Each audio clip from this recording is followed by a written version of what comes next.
G'day ladies and gents, and welcome back to War Thunder with Mags. Today we'll be looking at the new reward tank for completion of 10 of the Christmas holiday events this year, the Chinese Type 62 light tank. The Type 62 began its development in 1961 and first entered service in 1963. This 25-ton tank was developed on the base of the Type 59 and was designed to operate in areas where soft terrain would prevent larger and better armour tanks from being able to operate.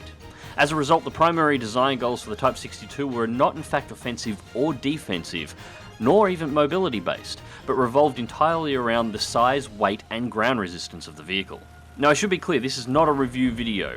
When first added to War Thunder, the Type 62 came in at battle rating 5.7, but with only a 430 horsepower engine and access to two types of APHE rounds and a single APCR round. This has since been increased to 6.7 with the engine performance boosted to 500 horsepower and with the default APHE round being removed and replaced with an unlockable 3BK2 HEATFS shell with 300mm of penetration. Now these two battles were recorded when the tank was at 5.7, and I'll be using them as a reference point for a later video, an actual review video, of the tank now at 6.7. So we start off our two matches of the day with a 3-point battle on Volokolomsk. Now this is very early on in my unlocking at 5.7. In fact, at this point I have just unlocked the second APHE shell. However, I do not have access to the fire prevention equipment at this time. And there's my first kill of the match. Now you'll notice that I'm sitting on the hill right on the western border, just on the edge of the out of bounds area on this map, overlooking the town. This seems like a very unusual place to park the tank, as it is rather exposed. However, the trees surrounding me at the moment are some of the few trees that do not disappear in ultra low graphics. This means it is actually a surprisingly good area to hide the tank. Also, because it is on top of a hill and should be considered as in plain sight, it's an area that is often not checked by tanks that are operating a defense of this particular cap point.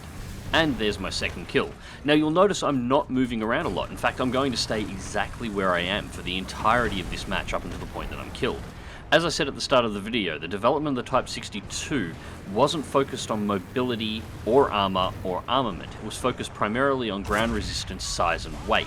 The tank was designed to operate in soft areas and be particularly light.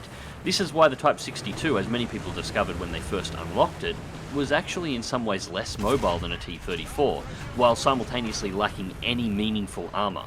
This lack of armour made pushing a point or flanking an enemy extremely risky, as you only needed to be detected by one tank or miss one tank amongst the trees or the terrain, and a single hit is usually enough to take this tank out as a result of the crew members being so tightly clustered together that virtually any shell will wipe out the entirety of the crew. In fact, it was very rare in my experience playing this tank and slowly unlocking all of its modules for this tank to survive more than one hit. In fact, this battle shows one of the very rare circumstances that actually happened, and it was only because I was shot by a British tank and not anything else. So flanking maneuvers can be done, but they're extremely risky, and pushing a defended cap point is virtually suicide in this vehicle. However, I did find one area where it was exceptional at everything it did: the ambush. Using this tank's mobility to cross from the spawn point to a position where you know the enemy are going to go, whether or not it's overlooking a cap point or in a position between the enemy's spawn point and a cap point that they wish to take, and then hiding the tank amongst the terrain where it's unlikely to be detected. Instead of flanking the enemy vehicles, allow the enemy vehicles to come to your location and move past you, and then move out of your cover and eliminate them from behind without them ever seeing you coming. And this was precisely what I was doing here, up until this moment. Unfortunately, after killing 5 of the enemy vehicles, they finally managed to work out where I was, and as I said, this was before unlocking the fire prevention equipment. So, set on fire by a British shell straight through the engine, this has removed my ability to escape, and as such, I die. Still, up until that point I had made 5 kills in a little over 3 minutes by just simply hiding the tank and using its small size to my advantage. And so we begin again. Once again we're on Volokolomsk, and this time we're on Single Point South. Now what I've done is cross from the spawn point in the northeast corner of the map, cut down through the centre and positioned myself on the ridge line halfway between the enemy's spawn point and the cap circle, using the ridge line to wait for enemy tanks to start passing through and attack them from the sides before nicking into the trees to hide the tank while I'm waiting for the next tanks to pass through. Now in this map configuration I need to be a lot more mobile, as the enemy have a much larger area to pass through, meaning that hiding in a single area will not work. That said, I'm not actively trying to get on the flanks of the enemy, just trying to find a place where I can hide the tank and let the enemy pass through on its own before engaging them from behind. Now at this point I'm just checking to see if anything is wandering down across the largely flat area between the spawn point and this section of the map, but my primary kill zone is through the depression just before the cap circle, as this is the area that heavy tanks and medium tanks tend to slow down and begin to position themselves to engage the cap circle itself. And just moving into the depression we have a Tiger. Be very, very quiet. He's checking the ridge lines ahead, but not looking in the rear, and one directly through the ammo rack. And that is kill number 2.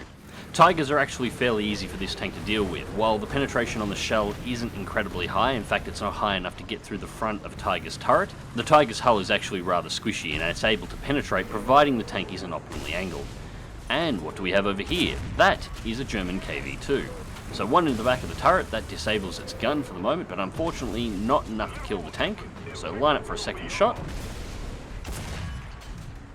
And we have penetration, but at this point the crew in the turret haven't been replaced, so not much there except damage to an observation port. Third shot in, and amazingly we ricochet, and that actually shows how low the penetration on the shell is. With the turret just slightly angled, it doesn't have enough to get through the back. However, the fourth shot goes straight through, and at that point the crew had been replaced. Death by crew elimination. Now just checking the horizons here, looking for movement once again, and nothing at this point, and then we take a clip from behind. That is a AAA gun, and it, as you can see, it easily penetrated the turret from behind and took out one of our crew members, specifically our gunner.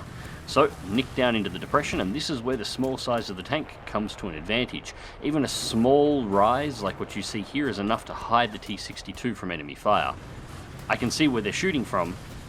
There's nothing I can do about it, but there's nothing that they can do to stop me, and they've lost all contact with my position. So I can now freely begin to work this ridgeline and try and see whether or not I can spot the enemy.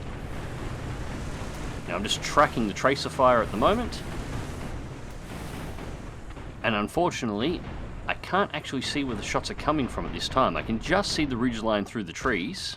Have a look again once that tree dissolves into the ground.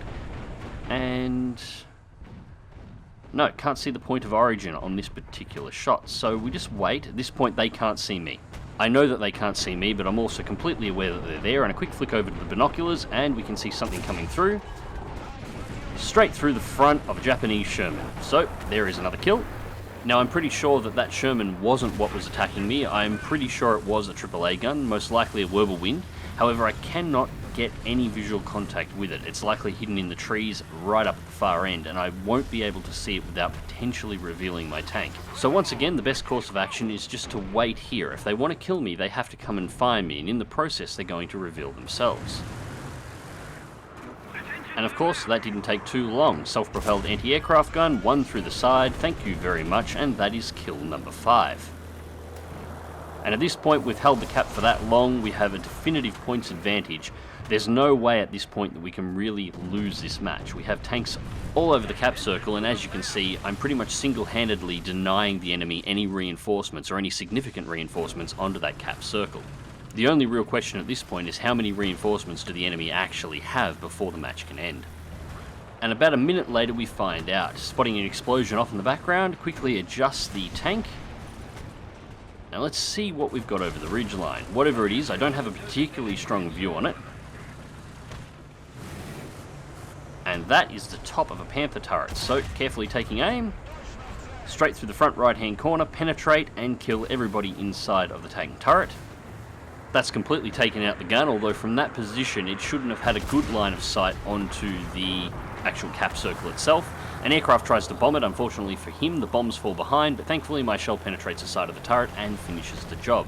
Kill number 6. And from that point on, it was pretty much the end of the match. I had no further contact with any enemy ground vehicles, with the only noticeable enemy presence within aircraft above the match, and the cap circle was taken rather safely.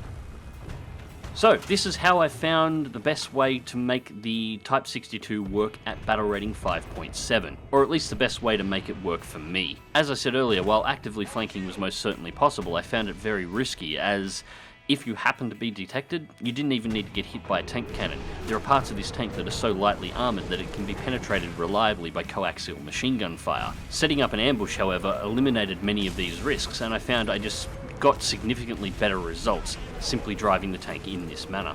Anyways, ladies and gents, I'm going to call this one here. As I said, this is not a review. This is just overlooking the tank when it was at 5.7. It is now at 6.7 and has access to 300mm HEATFS, and I will be doing a review next week on the tank once I have it fully unlocked and some time with it at this battle rating to see what it is fully capable of to the best of my personal ability. Anyways, ladies and gents, hope you enjoyed the video. Thank you very much for watching. Remember to click that like button, subscribe if you haven't already and you want to see more, and until next time, drive smart, drive safe, and I will catch you on the battlefield.